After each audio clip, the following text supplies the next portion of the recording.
परम दयाल अनंत सुख सम्राट आदि सद्गुरु सर्व आत्माओं के सद्गुरु सर्व सृष्टि के सद्गुरु सुखराम जी महाराज धन्य हो धन्य राम सदाने राम महाराज। उपस्थित सभी राम स्नेही भाई बहनों को राम राम साहब, सबको राम राम, सबको प्रणाम। बहुत ही अच्छे से परम आदरणीय बड़ी दीदी सीताबाई जी ने शूरवीरता का अंग लिया और वैसी शूरवीरता हम सब में चाहिए। संसार के छोटे मोटे उतार चढ़ाव जिंदगी में आएंगे और वो अपने प्रारब्ध अनुसार आते हैं, और सत्संग, सिमरण और सेवा करते हुए कुछ अधिक ही आते हैं, इसलिए उसकी परवाह नहीं करना हमें। आएंगे, आते रहेंगे, जाते रहेंगे। राम जी का प्रसाद मान के स्वीकार करो और आगे बढ़ते रहो। किसी बात की चिंता नहीं करनी है, चिंतन और मनन करना है तो एक ही बात, सत्संग, सिमरण और सेवा, ये हमें नियमित रूप से मिले। इसी बात का हमें चिंतन करना है, इसी बात का हमें मनन करते हुए आगे बढ़ना है। बाकी चिट्ठी हमारे साथ में है। जन्म लेने से पहले इस जन्म में क्या क्या प्रारब्ध कर्म भोगने, क्या क्या काम होगा, क्या सारी चीजों का हिसाब उसमें लिखा रहता है, वही होता है। लेकिन मेरे जैसा अज्ञान अवस्था में रहते हुए बिना मतलब की चिंता में ऐसा उलझ जाता है कि जो काम हमें करना चाहिए उस पर विचार नहीं करते हैं, और जो नहीं करना है उस पर 24 घंटे लगे रहते हैं। संतों ने कहा है कि काई करने आयो रे बंदा, दंदे लागो रे, काई करने आयो रे बंदा, काई दंद लागो रे, मान को जावे रे मूंगा, मोल रो भाया, मान को जावे रे मूंगा, मोल रो। लख 84 भटकत भटकत अब तेरो अवसर आयो रे, लख 84 भटकत भटकत अब तेरो अवसर आयो रे, कर लेनो उजियालो गुरु ज्ञान रो भाया, कर लेनो उजियालो गुरु ज्ञान रो, काई करने आयो रे बंदा, काई धंधे लागो रे, मान खो जावे रे मूंगा, मोल रो भाया, मान खो जावे रे मूंगा, मोल रो। गर्भवास में भीड़ पड़ी जद कोल करने आयो रे, गर्भवास में भीड़ पड़ी जद कोल करने आयो रे, मार गियो भूलियो रे अपना देश रो भाया, मार गियो भूलियो रे अपना देश रो, काई करने आयो रे बंदा, काई दंड लागो रे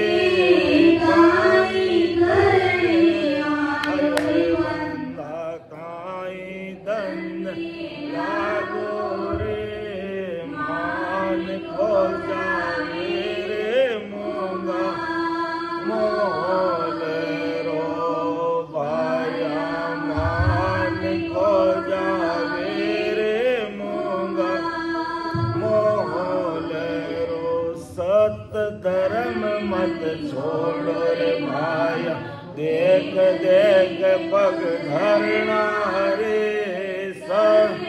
धर्म मत छोड़ो रे भाया देख देख पग धरना रे दूधड़ लोला जेलाय अपनी माँ तेरो भाया दूधड़ लोला जेलाय अपनी माँ तेरो काई करने आयो रे बंदा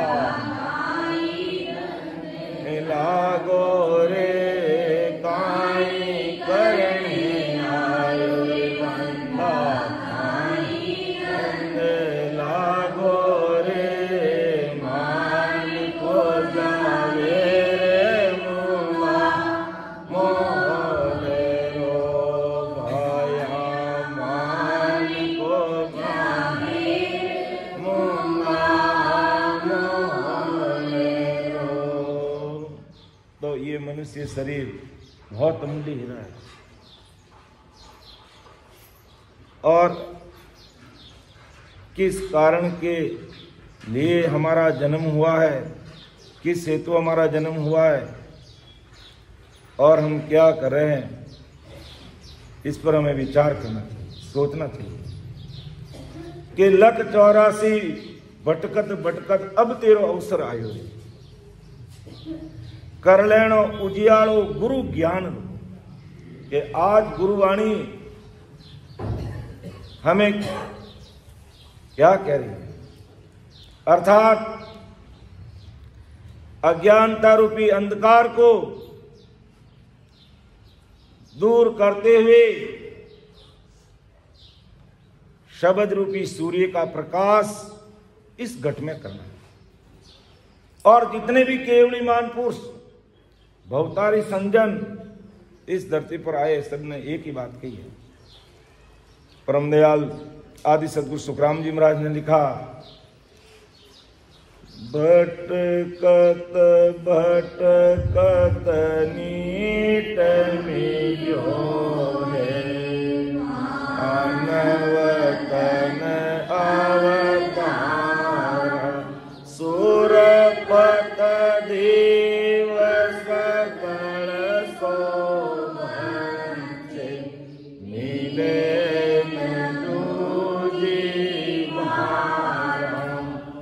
बहुत भटकने के बाद महाराज ने लिखा है कि कोई भी भाई बहन इस मर्तलोक में मनुष्य शरीर का अवतार लेकर आ जाता है और उसे सद्गुरु शरणा अगर नहीं मिलता है और वो अपने सांसारिक जीवन में ही मस्त रहता है, खाना पीना आना जाना मौज मस्ती इसी में अगर रह जाता है तो कहते हैं 43,20,000 वर्ष तक कम से कम वापिस वो मनुष्य तन का सपना ही देखता है। विचार करनी चाहिए, वो केवल सपना ही देखता है। तो इतनी दूरी इतना गैप आ जाता है अगर अपन विचार नहीं करते हैं कि किस लिए राम जी ने हमें मनुष्य शरीर दिया है, कि गुरु ज्ञान को सुनकर के अज्ञानता रूपी अंधकार को दूर करके निज नाम की प्राप्ति इस घट में प्राप्त करते हुए हमें हमारा कार्य करना है। कि गर्भवास में भीड़ पड़ी जब कोल करने आयो रे मार्गियो भूलियो रे अपना देश रो, यानी अपना देश का जो मार्ग है इस शरीर के अंदर और मैं कहीं और ढूंढ रहा हूं कि भूला नर बहुटा फिरे हर ढूंढन के काज, साहिब तो सुखराम के नेड़ा है गटमाई, और मैं कहीं आन में उपासना में बाहर, शरीर से बाहर, कि राम जी मुझे कहीं वहां जाने से मिलेंगे, वहां जाने से मिलेंगे। राम जी कहीं इधर उधर जाने से नहीं मिलेंगे। राम जी इस घट में, इस शरीर में, अपना जो संसारिक जो घर है उसमें बैठकर विधिवत सद्गुरु शरणा लेकर भजन करने से ही राम जी मिलने वाले हैं। बाकी तो अपना समय खराब करना है, इस बात पर हमें विचार करना है। हमें राम जी ने मनुष्य शरीर इसीलिए दिया कि तू तेरा कार्य कर ले, और इस पर हम भूल जाते हैं, विचार करते नहीं हैं, और यहां तक सत्संग सुनने के बाद भी सुना अनसुना कर देते हैं। और सुना अनसुना करने का परिणाम क्या होता है? महाराज ने फरमाया कि बादशाह की हुरमा होती लागी लार पिंजारा, पड़ी पैजार पचे पिचताना, जन्म बिगाड़ो जाना। बहुत समझ की बात लिखी है महाराज ने कि बादशाह की हुरमा होती लागी लार पिंजारा, पड़ी पैजार पचे पिस्तानी, जन्म बिगाड़ियो जारा। यानी महाराज संसार का दृष्टांत देते हुए क्या बात फरमा रहे हैं महाराज कि बादशाह की हुरमा होती, रानी होती, और लागी लार पिंजारा, पिंजारा जिसे कहते हैं ये रुई का गादी तकिया बनाने वाले जो होते हैं, उनका राज दरबार में आना जाना था। और ऐसा प्रेम प्रसंग चला कि वो बादशाह की जो हुरमा ही, रानी ही, बादशाह को छोड़कर उस एक सामान्य व्यक्ति जो पिंजारा, जो पिंजरे का काम करता, उसके साथ आ गई। पिंजारे ने कुछ दिन ठीक से रखा और कहा अब तू मेरे साथ काम में हाथ बंटा, मेरे अकेले से काम होता नहीं है, तुम भी ये पिंजने का जो भी काम है इसमें मेरा सहयोग कर, मदद कर। तो उसने कहा मैं तो बादशाह की हुरमा हूं और मैं ये छोटे मोटे काम करती हूं क्या? कहा देवी बादशाह की हुरमा है नहीं, बादशाह की हुरमा थी, और अब तुम मेरे पीछे आई है, तू एक पिंजारी मात्र है और तू मेरी धर्मपत्नी है, और मैं जैसे कहूं वो काम आपको करना होगा। नहीं, मैं बादशाह की हुरमा हूं, मेरे से काम नहीं होता। तो पिंजारे ने क्या किया?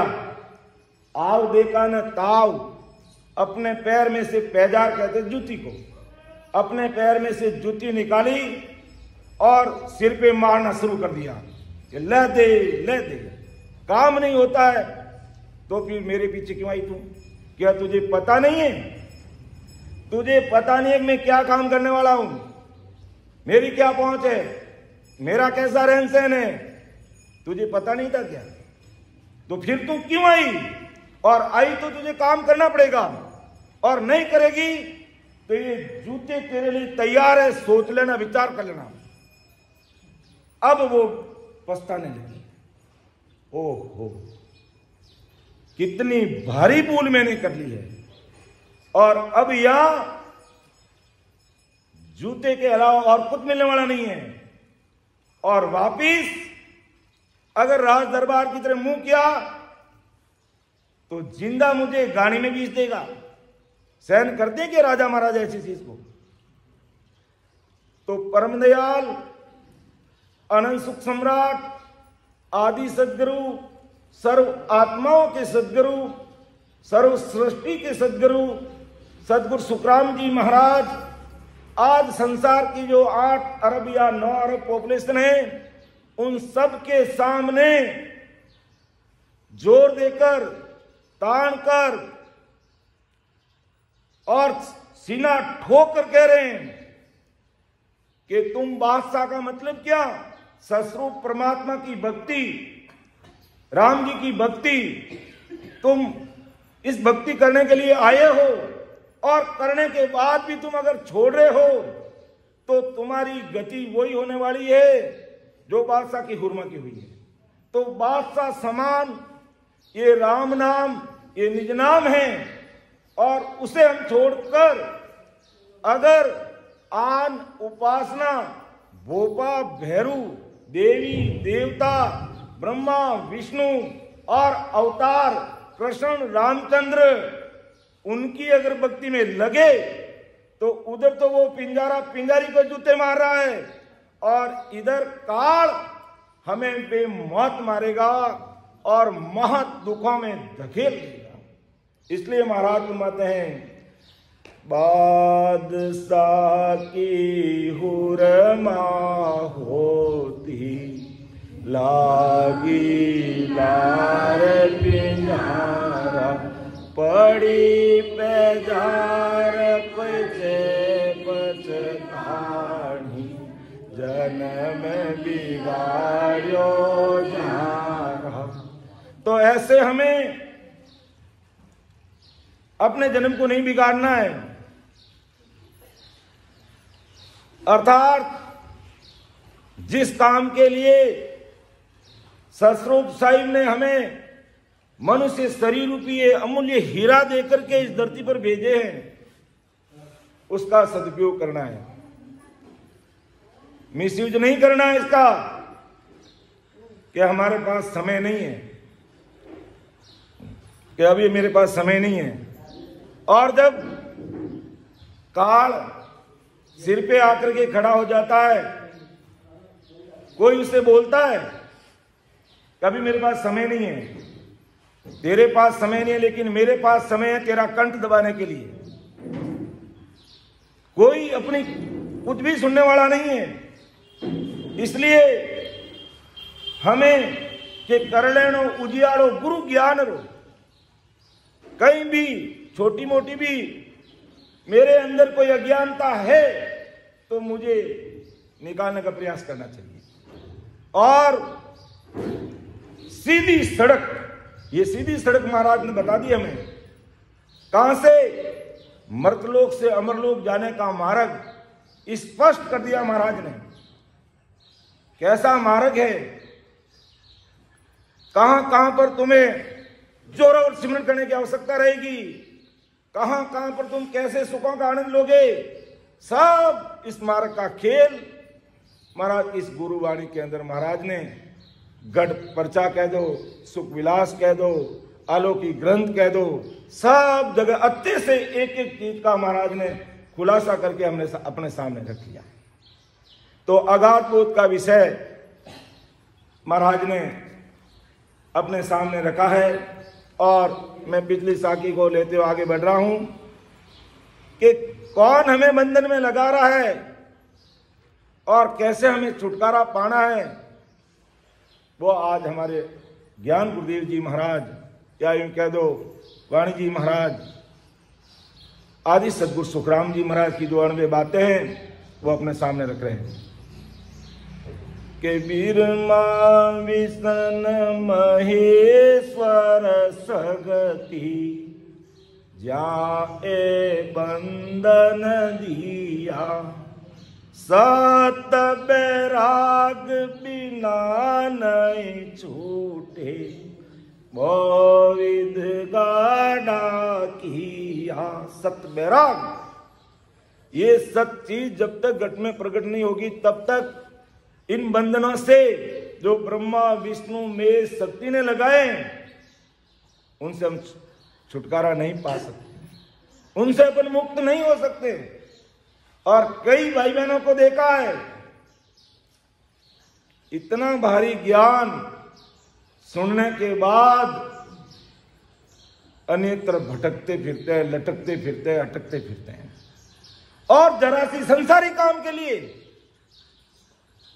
संसारी काम के लिए आत्मा का कार्य है तो वहां जरूर हमें जाना चाहिए। लेकिन संसारी काम के लिए जो चीज हमने बनाई है उनके सामने भीख मांगते हैं, हमारे लिए ऐसा कर दो ना, हम आपको ऐसा प्रसाद कर देंगे, वो कर देंगे। ये अज्ञानता है। जब तक इस अज्ञानता को बाहर नहीं निकालेंगे, ये अमरलोक का जो मार्ग अपने शरीर के अंदर है, ये हम पार नहीं कर पाएंगे, अटक जाएंगे, आगे नहीं बढ़ पाएंगे। और आगे बढ़ना है तो होड़ काल तक के चाहे कितने भी सुख है, उन सबको अपने दिल और दिमाग से निकाल कर एक तरफ कर दीजिए। और सस्वरूप साहिब का जो देश और जो ये निज नाम, जिसे हमें काल से निकाल कर महासुखों के देश में ले जा रहा है, उस चीज का मनन करते हुए ये रास्ता में काटना है। बाकी महाराज फरमाते हैं, ऐसे बंधनों में आदमी बंध जाता है, सत्य वैराग्य प्रकट हुए बिना वो उसे पार नहीं होता। आगे महाराज और समझा रहे हैं कि नई नई दोष जान को भाई, ए ज्ञानी सबे विचारा, तीन ताप में सब ही बंदिया, कोई नहीं छोटन हारा। कितनी बड़ी समझ की बात महाराज हमारे, के जगत के जीव और ज्ञानी ध्यानी दोनों को कह रहे हैं, ये सब तीन ताप में अटके हैं, इसी में भटके हैं। ये तीन ताप आदि, व्याधि और उपाधि, अर्थात मन, तन और सडनली अचानक आकर के मिलने वाले दुखों में फंसे हुए हैं। इन तापों से निकलने के लिए नई नई माया की करणियों करने वाले ज्ञान में लगे रहते हैं, और वो करते हैं तो उल्टा उसमें फंसते, निकलते नहीं है। आप कोई भी संसारी करनी कर्म करोगे, करते तो अपन शुभ कार्य के लिए, लेकिन उसमें और कर्म बंधन हो जाते हैं। कोई देख लो, कोई कह रहा मैं नंगे पैर चल रहा हूं, अच्छी बात है। क्या नंगे पैर चलते तेरे पैरों के नीचे कोई जीव आके मरेगा नहीं? जूते पहन के चलेगा तो ही जीव तो मरेगा, और नंगे पैर चलेगा तो ही मरेगा। लेकिन मैं नंगे पैर चलता हूं इसलिए मैं जीव नहीं मरता है। अर्थात कहने का तात्पर्य, कोई करनी कर्म करेंगे, कर्म बंधन बढ़ेंगे, घटेंगे नहीं। घटाने के लिए हमें सस्वरूप शरणा की आवश्यकता रहती है, इस आनंद की भक्ति की आवश्यकता रहती है। इसलिए महाराज को कहना पड़ रहा है कि जगत के जीव, ये ज्ञानी ध्यानी सब तीन ताप में अटके हैं, अर्थात मन, तन और आकर गिरने वाले ताप में फंसे हैं। इन तापों से निकलने के लिए नई नई माया की करणियां सदा ही धारण करनी पड़ती है, इनको और करते हैं। इस कारण ब्रह्मा, विष्णु, महादेव और शक्ति ने बनाए हुए माया के करणियों के बंधन से जगत के जीव और ज्ञानी ध्यानी मुक्त नहीं होते। इस कारण ये ज्ञानी ध्यानी तथा संसार के जीव दोषी है, ऐसा नहीं कहते आया। ये दोषी नहीं है, क्योंकि ये ब्रह्मा, विष्णु, महेश और शक्ति ने ऐसे ही बंधन बनाए और उसकी तरफ बढ़ रहे हैं। तो फिर जैसा ज्ञान सुनोगे वैसी चीज हमें मिलेगी। हम इन्हीं की तरफ ध्यान देंगे तो वो तो हमें करनी कर्मों से मुक्त नहीं करेंगे, उल्टा हमें कर्म बढ़ाएंगे। इसलिए महाराज हमें चेताते हैं, भाई हमें वो उच्च कोटि की बुद्धि लानी पड़ेगी, समझ लानी पड़ेगी, और जो सूरवीरता, जो सुरातन का जो अंग है, ऐसी सूरवीरता आएगी तब हम इन्हें नमस्कार करके एक तरफ रहेंगे, और नहीं तो फिर ये कर्म बंधन बढ़ते जाएंगे और अपन सोच रहे हैं घट जाएंगे, घटेंगे नहीं, और घटेंगे तो नहर निजनाम प्रकट होने से ही इन सब का खात्मा होगा, बाकी कभी हो नहीं सकता। इसलिए हमें विचार करना चाहिए। हम छोटी बुद्धि लेके आ जाते हैं संसारी एक छोटे से कार्य के लिए कि वहां जाने से ऐसा होता है, इसलिए हम भी जाते हैं। एक प्रत्यक्ष उदाहरण बताता हूं मैं आपको, राजस्थान का ही है। आदि सदगुरु, सर्व आत्माओं के सदगुरु, सर्व सृष्टि के सदगुरु सुखराम जी महाराज की भक्ति करने वाला जन किसी सागट व्यक्ति के साथ में, जो गोपे बैरू पूज करते हैं, उसके साथ चला गया और उसने केवल ऐसे ही कहा, महाराज भोपो जी को कहा, महाराज मेरी भी पूज कर लो। क्यों भाई? उसने अपना आप कह दिया, तेरी पूज मैं नहीं करता, तेरा कार्य मैं नहीं करता, तेरे ऊपर ससरूप साहिब की कृपा है, अर्थात राम जी महाराज की कृपा है, इसलिए तेरा ये काम वही करेंगे। लेकिन मैं अज्ञानतावश छोटे कार्य के लिए उसमें बुद्धि लगा देता हूं। राम राम साहब, राम राम साहब, राम राम साहब। तो आगे महाराज फरमाते हैं राम राम साहब के क्यों कर लखे अगम गत भाई, कैया किस विध माने, काना सुनी न आज्ञा देखी, ना सत वेद बखाने। कितनी बड़ी बात महाराज लिख रहे हैं कि अगम देश में अनंत सुख है, जिनका कोई वार पार नहीं, और वो सुख कभी खंडित नहीं होता और उसमें कभी कभी नहीं आती है, ऐसा वो देश है। और उस देश में मन तन और आकर गिरने वाले आदि व्याधि उपाधि ऐसे तीन ताप के दुख मांगने पर नहीं मिलते हैं, ऐसा वो देश है। ये बताने पर भी हंस मानते नहीं कि मैं हेला पाड़ के कह रहा हूं। महाराज भांति भांति से समझाया महाराज ने कि वह ये आदि व्याधि और उपाधि के दुख नहीं है, मन तन और आकर गिरने वाले दुख वहां नहीं है। मैं हेला पाड़ के समझा रहा हूं, कह रहा हूं ऐसा सुख का वो देश है, ये आज दिन तक कानों से सुना नहीं, आंखों से देखा नहीं, और जो ज्ञान सदा सुनते पढ़ते, ऐसा वेद शास्त्र पुराण भी उस सतपथ का वर्णन भी नहीं कर सकते कि आ क्यों कर लखे अगमगत भाई, कैया किस विध माने, काना सुनी न आंखें देखी। कि इन्होंने जो वेदों का ज्ञान करने वाले, शास्त्र पुराणों का ज्ञान करने वाले, न तो उस सतपद का पराक्रम के बारे में सुना, न देखा, न समझा, तो फिर वो कैसे मानेंगे, कैसे समझेंगे। और मैं बता रहा हूं, महाराज कह रहे हैं भाई कि अगर तुम ससरूप साहिब के देश में जाने का जो मार्ग, जो रास्ता मैं तुझे बता रहा हूं, और वो रास्ता कहीं बाहर नहीं है, अंदर ही है, उस रास्ते चलोगे तो ये तीनों प्रकार के दुख तुम्हें नहीं सताएंगे और कभी नहीं आएंगे। और अगर तुम इन त्रिगुण माया में फंसे रहे तो इनसे दूर कभी नहीं हो सकते। विचार करने की बात महाराज कहते हैं। इस कारण मैंने बताया, जो जगत और ज्ञानी ध्यानी को ये अगम गति समझ में आती नहीं। और महाराज ने पद में भी लिखा है कि बांधायूं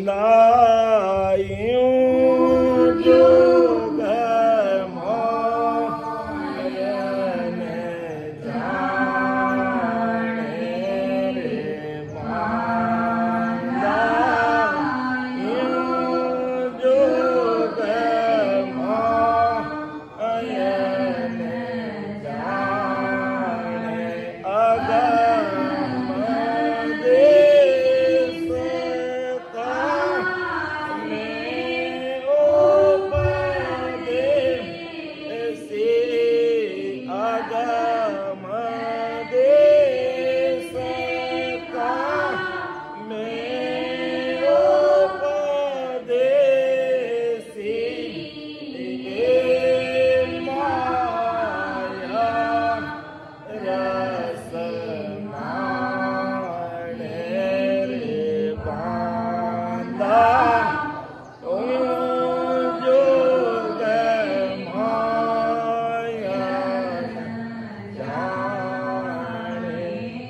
कितनी बड़ी बात बता रहे हैं कि बांधा हे बंदा। महाराज इस मन को कह रहे हैं, यूं जुग मोहि न जाने, ये संसार मुझे नहीं जानेगा। क्यों कि अगम देश का मैं उपदेशी। मैं तो अगम देश की बात कर रहा हूं कि वहां जाने पर ये तीन ताप के दुख तुम्हें नहीं सताएंगे, महासुखों के सागर में पहुंच जाओगे, ऐसा वो देश है।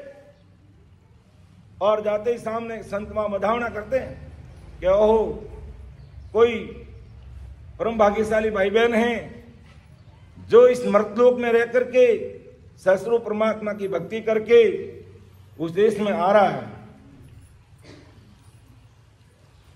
महाराज ने फरमाया है कि चालो निरहंसा सत लोक सीधा, चालो निरहंसा सत लोक सीधा,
हंसा सतलोक सीमा भगवान चारो हंसा सतलोक सीमा। तो महाराज हमारे हे हंसा उस देश में चाल। अरे बहुत जिया में नफो नहीं है, ज्यादा जीना में कोई सार नहीं है, देखतापन सब सुख है, ना जाने कब उपाधि रूपी दुख आकर के पड़ जाता है और फिर उस दुख में हम इतने फंस जाते हैं, भक्ति भजन या सत्संग सिमरन सेवा करने से कोसों दूर रह जाते हैं। तो आगे बटे बदाया रे, उस देश में चलो जहां महासुखों का सागर है वो, और ये संसार भव यानी दुखों का सागर है और कोई सुखी नहीं है आप। लेकिन महाराज कहते हैं ज्ञानी ध्यानी इस चीज को समझने के प्रयास नहीं करते हैं, 52 अक्षरों का ज्ञान करने वाले, कि अगम देश का मैं उपदेशी ये माया रस माने। मैं तो अगम देश का उपदेशी हूं और ये माया के रस में लगे हुए हैं, माया के सुखों में लगे हुए हैं। तो महाराज तुम्हारे भाग बिना जी चीज न पावे, गुण बिन बूझे न जाने। भाग्य बिना ये चीज मिलती नहीं है और गुण बिना पूछ भी नहीं सकते। यूं जड़ी जंगल में बहुत तेरी कोई ना पिछाने। लंबा चौड़ा खेत खलियान पड़ा है, उसमें सब जड़ी बूटी की हमें मालूम नहीं है, तो हम घास की तरह काट के उसको लेकर आ जाते हैं या पैरों तले रौंद देते हैं, और अगर उसकी जानकारी है तो अच्छे से उसको समझते हैं। तो यही बात महाराज कह रहे हैं कि यूं जड़ी जंगल में बहुत तेरी कोई ना पिछाने। और क्या बोल कर रहे हैं कि ये सब मेरी काया देखे आत्म की चल भाई, ऐसी खबर किसी को नाई बिछड़ रहत है नाई। ये मेरी काया देख रहे हैं जो नासवान है, मिटने वाली है। परम दयाल अनंत सुख सम्राट आदि सदगुरु, सर्व आत्माओं के सदगुरु, सर्व सृष्टि के सदगुरु सुखराम जी महाराज जब सह शरीर इस धरती पर विद्यमान थे, अज्ञानी जगत ना समझ लोग कहते कि महाराज का जो घर है भाई उसके सामने से मत गुजरना, उधर से तुम निकल गए तो तुम महाराज में खो जाओगे। पराक्रम था, महाराज की दृष्टि पड़ गई या महाराज से किसी ने राम राम सा कर लिया, वो रग रग रोम रोम में राम राम होने लगता था। और दुनिया अज्ञानी जगत नहीं समझती कि इनके पास में तो बुर्की है, ये तो फितूर करते हैं, झूठा फैन चलाते हैं, क्योंकि समझ नहीं थी वो। गुण बिन बूझे न जाने, भाग बिना चीज मिलती नहीं। और मेरे शरीर को देखते हैं कि संसारिक शरीर है, वो भी गृहस्थी का है, ये फिर भारी भरम। जो राजा महाराजा चंदूलाल महाराज का सम्मान हुआ अपन सब जानते हैं। जब महाराज वहां पधारे तो सूचना मिली राजा चंदूलाल को, उसका भाव अच्छा था। राजा चंदूलाल का भाव इतना तगड़ा था कि कोई भी साधु सन्यासी से, वो तो ये समझ नहीं थी कि ये सस्रूपी संजन है या 3 लोग की भक्ति का है, वो समझ तो उसमें नहीं थी, लेकिन इतनी समझ जरूर थी कि कोई भी साधु संजन मेरे इस शहर में इधर आए तो बस मुझे सूचना करो, मैं जाकर के उनको लाऊंगा और उनकी सेवा चाकरी टहल बंदगी करूंगा। और उसी भाव का परिणाम क्या हुआ कि महाराज पधार गए वहां।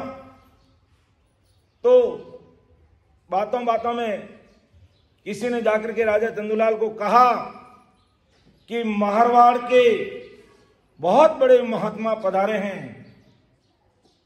तो राजा ने कहा भी बहुत बड़े महात्मा आए हैं, तो हाथी पर बैठ के आए होंगे और खूब सारे उनके शिष्य भी साथ में होंगे। ऐसा वो मन में सोच करके महाराज के सामने आता है। कहते हैं संध्या का समय होता है, सूर्यास्त होने का समय होता है। महाराज 24 घंटे अपने ध्यान में तलीन रहते। ये आंखें उल्टी हुई रहती, अपने ध्यान में मस्त रहते।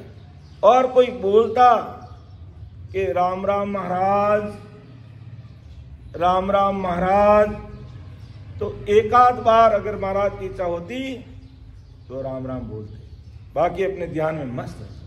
महाराज तो विराज गए, साथ वाले शाम के भोजन पानी की व्यवस्था के बारे में सोच रहे थे। और उस समय राजा चंदूलाल को सूचना मिल गई, और क्योंकि महाराज ने कहा ये सब मेरी काया देखे आत्म की चल भाई, ऐसी खबर किसी को नहीं, भीतर रहते नहीं, ये काया तो नाशवान खत्म हो जाएगी। लेकिन महाराज कह रहे मेरे अंदर सस्वरूप परमात्मा की जो सता से मैं ओतप्रोत हूं, मेरे रग रग रोम रोम नस नस नाड़ी में वो सता बरस रही है, उसको ये अज्ञानी जगत समझता नहीं। इस कारण ये धोखा खा जाते हैं और जन्मों जन्म दुख पाते हैं। तब राजा ने आकर के देखा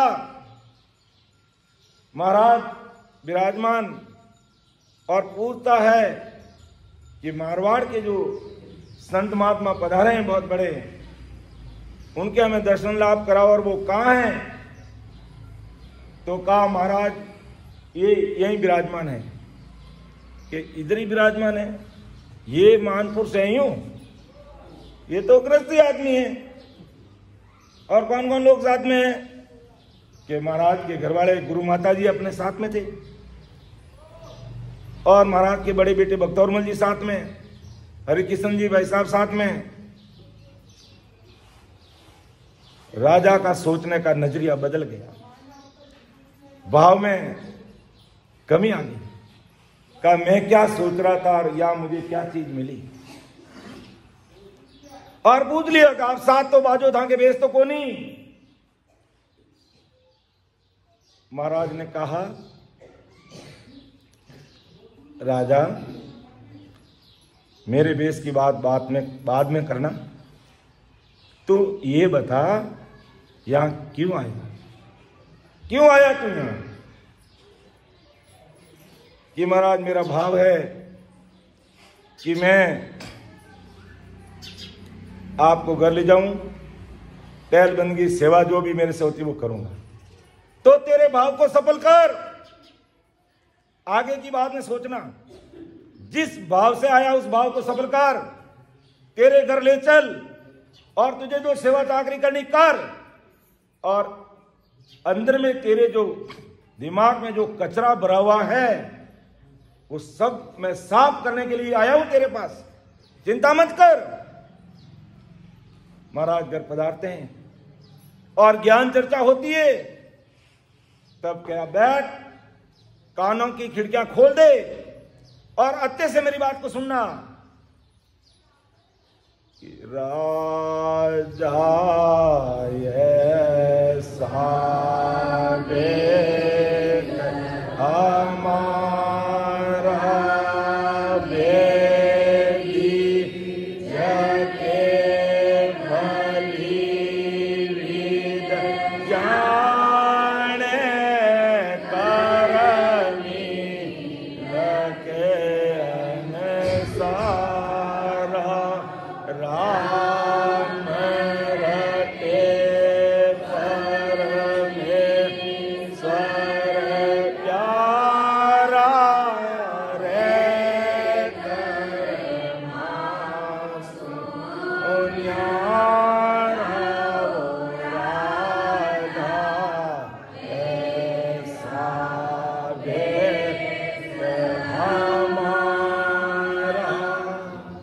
अब सुन ले, तूने अगर मेरे वेश के बारे में पूछ लिया है तो तुझे बताऊंगा कि राजा ऐसा भेद हमारा भेदी जके बलिविद जाने कर्मी लके न सारा, के तेरे जैसे करनी कर्मा में जो लगे हुए हैं मेरे वेग को नहीं समझ रहे, इसलिए तू पूछ रहा है कि आप 7 बाजो था कि बेस तो को नहीं। भाई बेस है लेकिन अंदर का है। तो वेदी जके बलिविद जाने कर्मी लके न सारा, अर्थात मेरे बे को कौन समझेगा? जो भेद से विधिवत तरीका है राम राम करने का, राम राम गुरु जी ने किया। अटल ध्रुव तारे के नाम से पूरी दुनिया जानती है। परम मोक्ष में जाने के लिए धरती पर मनुष्य शरीर धारण करना पड़ेगा महाप्रलय में। और प्रहलाद जी ने क्या राम नाम कम लिया? हिरण्याकुश का राज, और वो राम नाम कान से सुन लेता उस आदमी के नाखून चीरता और उसके अंदर भूसा भर देता, नमक भर देता, इतनी कड़ी सजा देता और बेमौत मारता। उस राज में सूरवीरता के साथ प्रहलाद जी ने राम राम लिया, राम नाम पर विश्वास तो कर लिया, लेकिन वो कल कीमत और भेद नहीं मिलने के कारण कहते इंद्र पदवी पाई लेकिन परम मोक्ष की प्राप्ति उनको भी नहीं हुई। परम मोक्ष की प्राप्ति के लिए उनको भी अपन जैसे भाई बहन बैठे हैं ऐसी सस्वरूप परमात्मा की सत्संग में उनको भी आकर के बैठना पड़ेगा, अपना नतमस्तक झुकाना पड़ेगा, नतमस्तक होना पड़ेगा और ऐसे सत्स्वरूपी संतों के सामने बैठ करके सत्स्वरूप राम जी के देश में जाने का, राम नाम रटने का भेद लेना पड़ेगा। तो हे राजा, कान खोलकर सुन ले, और तेरे दिमाग में जो कचरा भरा हुआ है, तू मेरे ऊपर की काया को देख रहा है कि ये सब मेरी काया दे के आत्म की चल भाई, ऐसी खबर किसी को नहीं, बिछड़ रहते नहीं, ये काया तो मिटने वाली है, इसमें क्या धरा है। लेकिन इसके अंदर जो मेरे अंदर जो सस्वरूप साहिब ओत प्रोत है, वो सस्वरूप परमात्मा की सत्ता से मैं ओत प्रोत हूं, उसको देख। तो मेरा बाहर का वेश देखकर छोटा विचार मत ला, मन में ग्लानि मत ला, थोड़ी समझ ला और समझ। और महाराज ने राजा चंदूलाल के समाज में पूरा पद अपने अंदर के वेश के बारे में अच्छे से उसको समझाया। और फिर अंत में राजा चंदूलाल के समाज में राजा को समझ में आ जाता है कि वास्तव में मुझे अब पता चला कि आप कितने बड़े महापुरुष हो, आपकी सत्ता का क्या पराक्रम है, कोई वार पार नहीं पा सकता है। तो हमें ऊपर की चीज को नहीं देखना, अंदर में बेस अपना है कि नहीं है, उस चीज पर मनन करना, चिंतन करना, ध्यान करना और अपना कार्य करना। तो संसार की महाराज माते मैं तो अगम देश का उपदेशी हूं, ये दुनिया सब माया में लगी हुई है। और आज भी सब संसार के काम की बात करते, मेरा ऐसा नहीं हो रहा है, मेरा ऐसा हो गया, ये नहीं हुआ, वो नहीं हुआ, ऐसा होना चाहिए। लेकिन ये आत्मा 184 योनि में पड़ जाएगी और 43,20,000 वर्ष तक धक्के खाएगी, दुख भुगतेगी, नरक कुंड में पड़ेगी। ये कोई समझ ही विकसित नहीं कर रहा है, तो मैं किसको तारूं? महाराज ये इनकी मति ऐसी है कि अगम देश का मैं उपदेशी ए माया रस माने, ये सब मेरी काया दे के आत्म की चल भाई, ऐसी खबर किसी को नहीं, बिछड़ रहते नहीं। कैसो कराम है पिछाड़े मोहने,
अगम देश में उपदेसी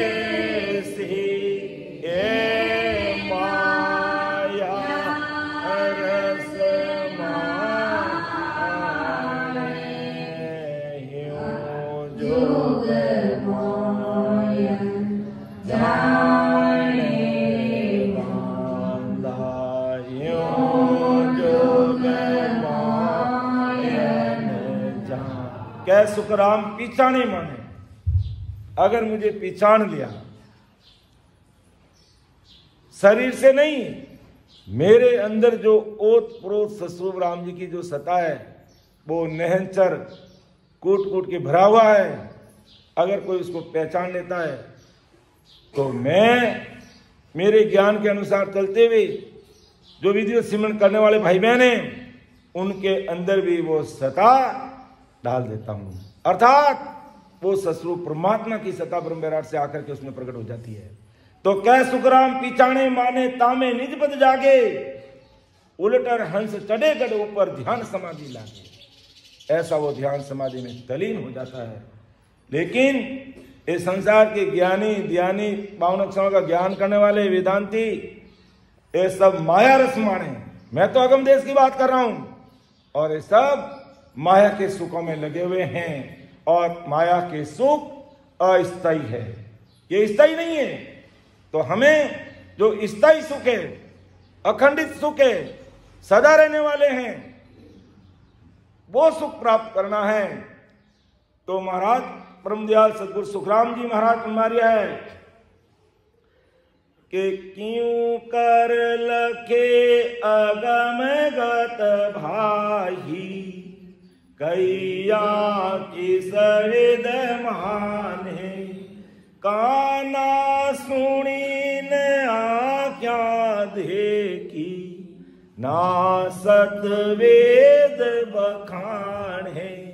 ना वेदों में इसका बखान है, महिमा तो जरूर की है कि चार वेद डंडोर के अंत कहोगे राम, लेकिन राम जी मिलते कैसे हैं? वो कल कीमत उनके पास नहीं है। प्रहलाद जी ने खूब राम राम किया लेकिन वो कल कीमत नहीं मिली, अर्थात वो सत्स्वरूपी राम जी का नाम और उसकी कल कीमत नहीं मिली उनको। आज शेष भगवान क्या है, 2000 दीप से भजन कर रहे हैं और 50 करोड़ योजन पृथ्वी का भार अपने सिर पे लेकर बैठे हैं, उनको 1 ग्राम वजन भी नहीं लग रहा है, लेकिन वो बैकरी वाणी से राम राम राम राम राम राम करें, उसका भी पराक्रम है। प्रहलाद जी ने राम नाम लिया, उसका भी पराक्रम, ध्रुव जी ने लिया तो उसका भी पराक्रम, और शेष भगवान ने लिया उसका भी पराक्रम। तो गुण तो मिला उनको, लेकिन कौन सा गुण प्रकट हुआ? माया का गुण प्रकट हुआ। और ससुर साहिब का ससुर भी राम जी के नाम की भक्ति करते हैं तो नहंत निज नाम इस घट में प्रकट होता है और माया से हमें कोसों दूर कर देता है। इतना फर्क है, इसलिए वो राम राम करते हुए भी पीछे रह गए। विश्वास भी था, खूब लिया, लेकिन आगे नहीं बढ़ पाए, क्योंकि ऐसे ससुर साहिब की सत्संगत और सिमरन का प्लेटफॉर्म विधिवत नहीं मिलने के कारण आदमी पीछे रह जाता है। तो महाराज फरमाते हैं, काना सुनी ना आंखें देखी, ना सतवेद बखाने, और वेदा में भी इसका बखान नहीं है। तो अगम देश में जाने की समझ इनमें आ ही नहीं सकती, और अगम देश में जाने की समझ उन्हीं को आएगी जो मेरी बात को सुनकर समझकर जो मैं बता रहा हूं उस विधिवत सिमरन करेगा। तो कहते हैं मेरा निजमन उनके ऊपर राजी हो जाएगा, जो अपन हमेशा बोलते हैं ना साकी कि मेरी यूं इन बात सुन ली जो नर ना, मेरा होई मौको मिले तो पावे दीदार, तो पावे दीदार निज मन सो बोलाई, तब प्रगटे तक माय अखंड नट जग बिच आय, सुख राम कई इन रीत दिन हंस में उतरे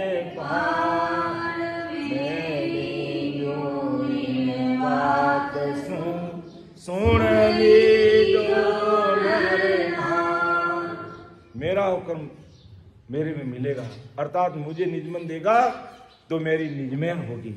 और मेरे से मिलोगे कैसे? जो मैं तरीके से जो भजन और सिमरन का जो रास्ता आपके सामने रख रहा हूं उसको फॉलो करोगे, उसका अनुसरण करोगे और उसके अनुसार तुम लग जाओगे। अभी लग जाओगे तो अभी कृपा हो जाएगी महाराज की, कोई नहीं रोक सकता, क्योंकि ये ससरूप साहिब की सत्ता है।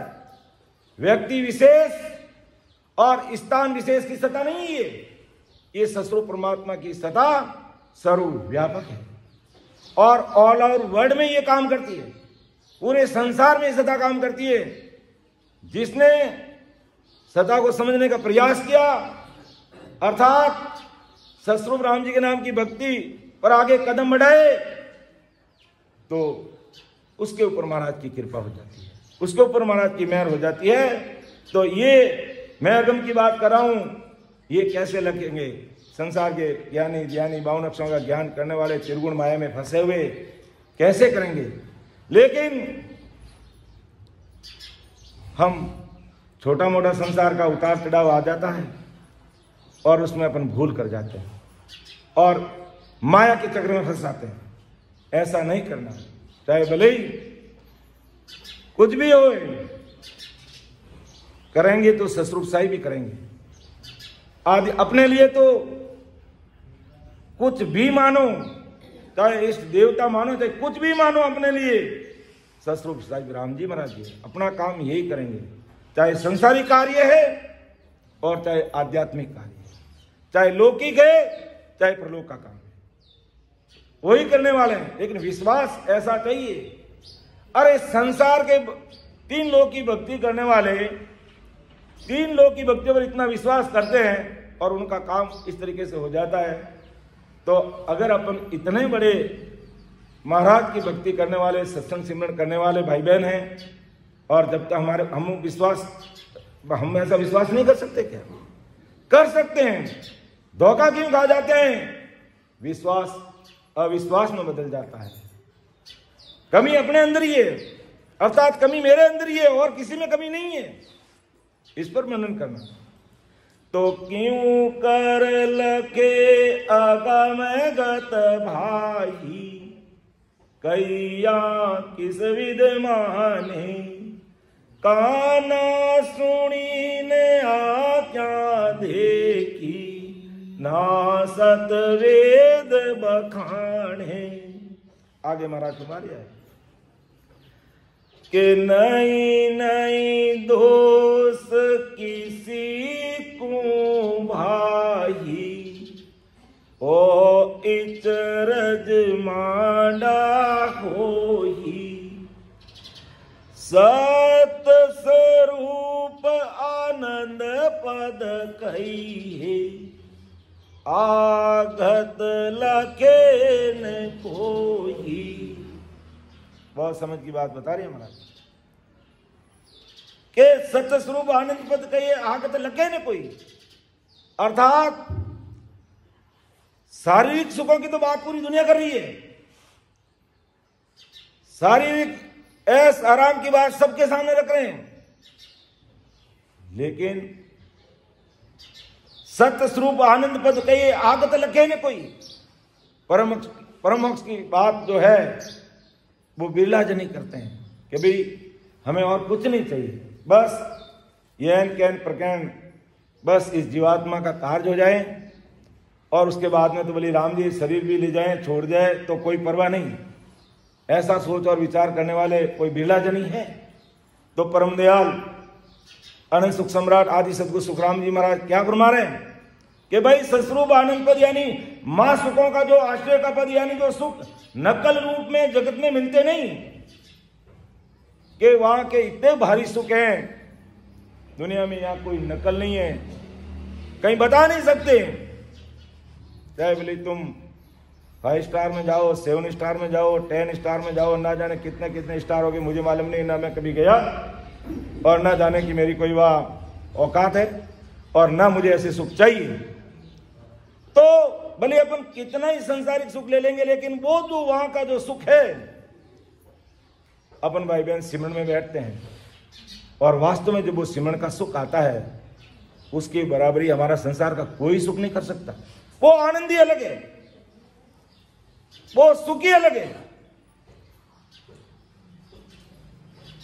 हमारे गुरु महाराज जैतान में विराजते और वो मारवाड़ी में बोलते कि बेटा होंठो छुए जिन्हें मिटो लागे, होंठो छुए जिन्हें मिटो लागे। अर्थात जो वास्तव में सिमरन में प्रतीत प्रेम भाव और आतुरता के साथ में बैठ के करेगा तो वो सुख लेगा, उसे कोई नहीं रोक सकता है। लेकिन भजन सिमरन भाई साहब करें और मैं सोचता हूं सुख मुझे मिल जाएंगे, ऐसा नहीं होता। जो ले रहा उसी को सुख मिलेगा। तो महाराज कह रहे सस्वरूप आनंद पद यानी महासुखों का एक आश्रय का पद, यानी जो सुख नकल रूप में इस जगत में मिलते नहीं, ऐसा पद प्रकट हुआ। माड़े ही संत रहते यानी मुश्किल से एक आधी संत में ये चीज रहती है, सब में ये चीज होती नहीं। और उसको भी लोग उनकी काया देख करके भ्रमित हो जाते हैं, समझते नहीं है। और मौजूद मानपुर संजन होते हैं तो पूरी दुनिया ही निंदा करती है और ना जाने क्या क्या बातें करने लग जाते हैं। लेकिन कोई ये नहीं पूछते कि बाप जी हमें भी परम मोक्ष की प्राप्ति करनी है, भक्ति का भेद क्या है, कैसे सिमरन करना है, क्या क्या तकलीफ आती है, कैसे इस मार्ग को पार करना, कौन कौन से घाटे हैं बड़े, उनको कैसे हम पार करेंगे, ये कोई नहीं पूछता, उल्टी निंदा करते हैं। जब परमदयाल अनंत सुख सम्राट आदि सदगुरु सुखराम जी महाराज सह शरीर मौजूद थे और जब बिरई गांव को त्यागने का समय आया कि मैं अब यहां से जाऊंगा, तो महाराज के मन में परमार्थ का भाव था कि यहां पर मैं एक अंतिम सत्संग रूपी एक मेला कर लूं और अंदाज लगाओ कि जिस सत्संग में ऐसे बड़े भवतारी महात्मा विराजमान होते हैं, बताओ क्या कमी रहती है? कोई कमी नहीं रहती है। जो उनकी सत्संग में बैठ गया उनका बेड़ा भवसागर से पार होता था उस समय। तो महाराज ने क्योंकि संसार के कायदे के अनुसार गांव को ठाकुर साहब से जाकर निवेदन किया कि ठाकुर साहब मैं यह संतों का बहुत बड़ा मेला करना चाहता हूं। तो ठाकुर के विचार मन में छोटा भाव आ गया। वैसे ही महाराज का नाम तो पूरी दुनिया जानती, 3 लोक 14 भवन सब में महाराज का नाम विख्यात। तो राजा उस ठाकुर के मन में भय पैदा हो गया कि वैसे ही लोग कहते हैं कि विरई कौन सी परमदयाल सदगुरु सुखराम जी महाराज की, राम चौकी कौन सी परमदयाल सदगुरु सुखराम जी महाराज की। और जब ये इतना बड़ा मेला करेगा तो मेरा तो नामो निशान ही मिट जाएगा। इसलिए छोटा भाव रखते हुए है जो महाराज को मना कर दिया कि महाराज नहीं, आप मेला नहीं कर सकते।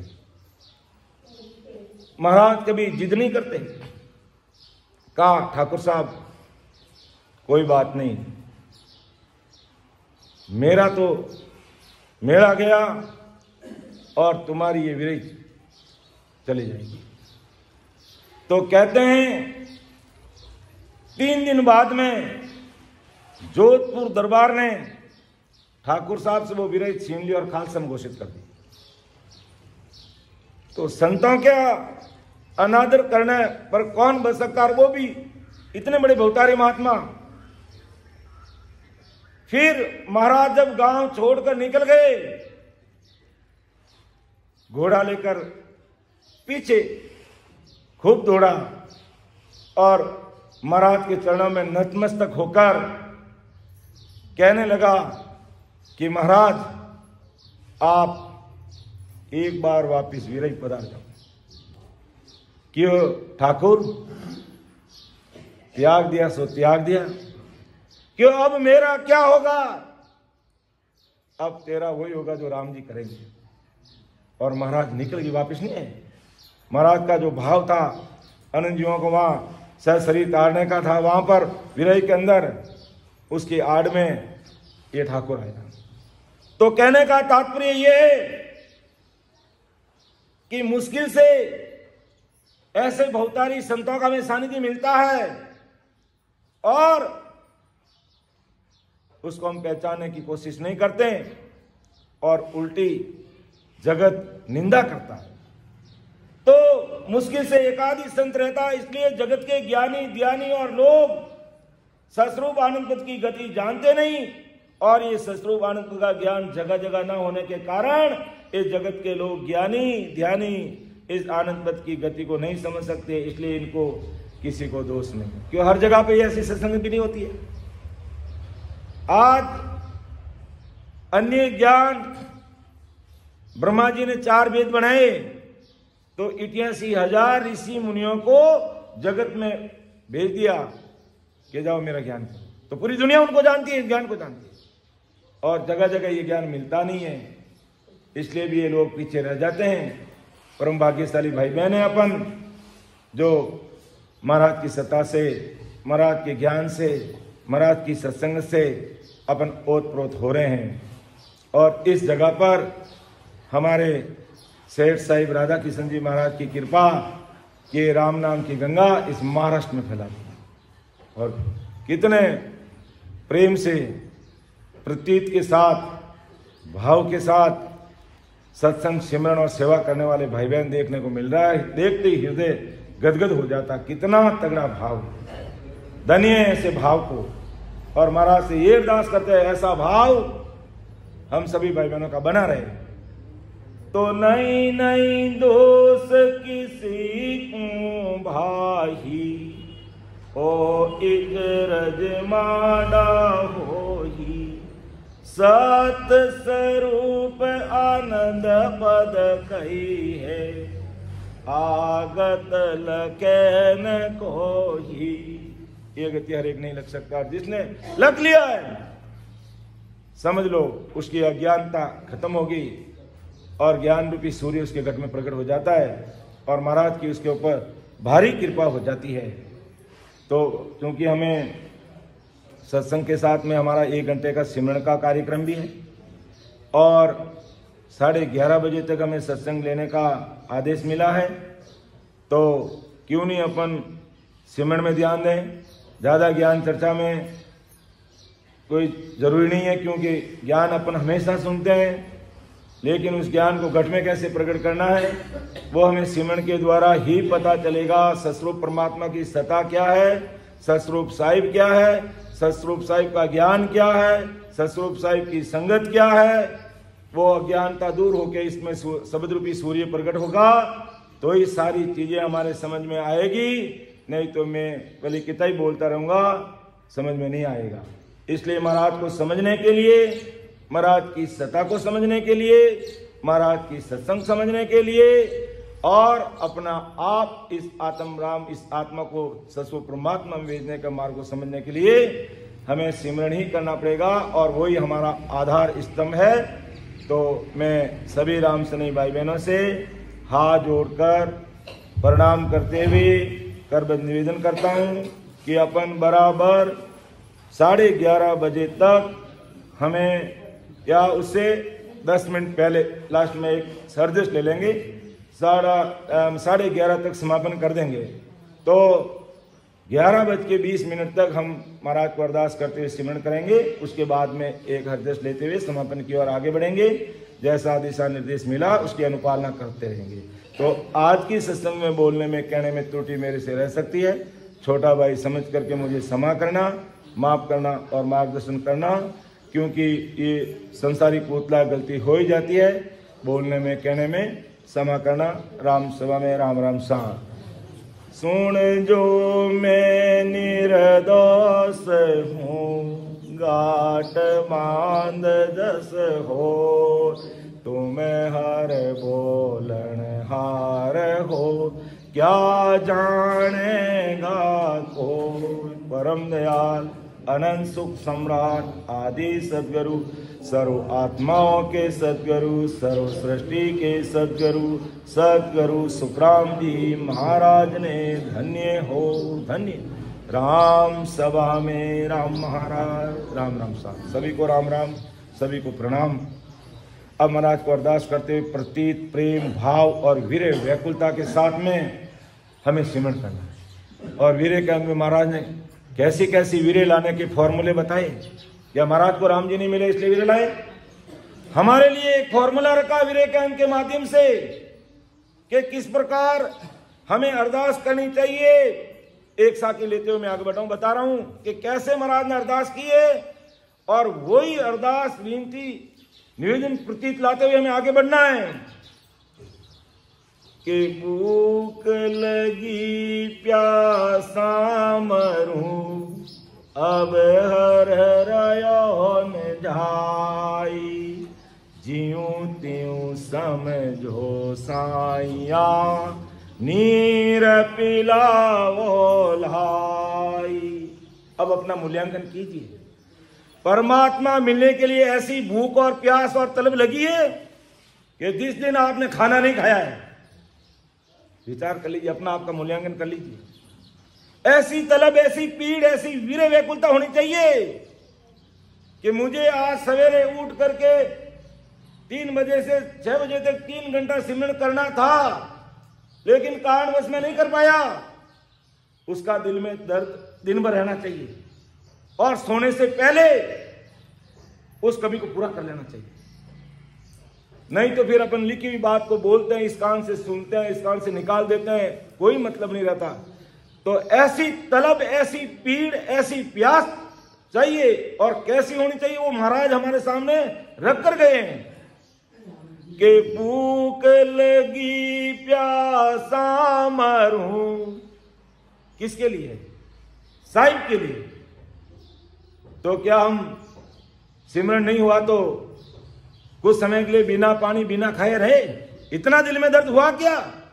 आज संसारी कोई दुख पड़ जाता है, हम इतने दुखी हो जाते हैं, 2 घंटा 4 घंटा भोजन प्रसाद ही नहीं लेते हैं। मैं क्या करूं, मुझे खाना नहीं पा रहा है, मुझे चाय पीते नहीं आता, बस मैं तो कुछ फलाहार भी नहीं लूंगा, मेरे से दुख सहन नहीं हो रहा है। क्या लग चौरस में जाने का ये दुख का ऐसी प्यास पीड़ा अपने अंदर है? नहीं है तो महाराज के ज्ञान को सुनते हुए वो पीड़ लाते हुए अभी हमको 1 घंटे तक सिमरण करना है। अब मैं इतना ही बोलूंगा, ज्यादा नहीं बोलूंगा। राम सभा में राम राम सा, सबको राम राम, सबको प्रणाम।